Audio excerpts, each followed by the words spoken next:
Hoy quisiera mi palabra en el mar de la palabra, como una gota de agua en el agua.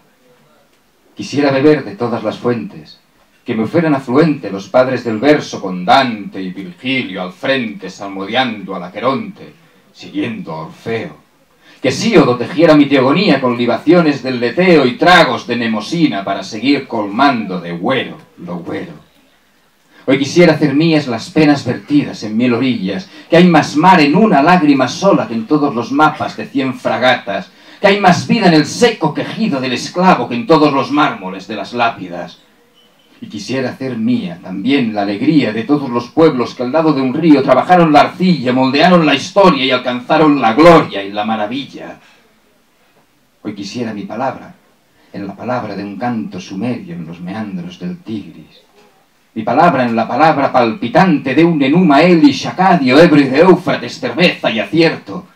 Mi palabra en la palabra de Nefertiti, aullando a Atón desahuciada en los márgenes del desierto.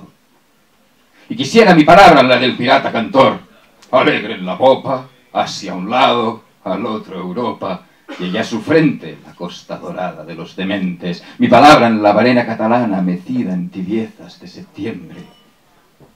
Hoy quisiera mi palabra en el agua del Ganges, arengar a los Pandava junto a Krishna, flirtear con el rey Sagar, dar amparo a la rueda de Tizna.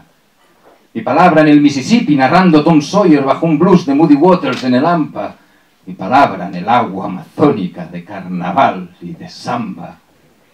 Pero hoy quisiera también el agua en mi palabra, como en las bromas sinceras, como en el ahogo de un violín que zozobra y aguanta, que naufraga y alcanza a tocar la pieza entera. Un agua en mi palabra que desvelara mentiras, hermanara las danzas y diluyera fronteras. Un agua que hermanara las vías.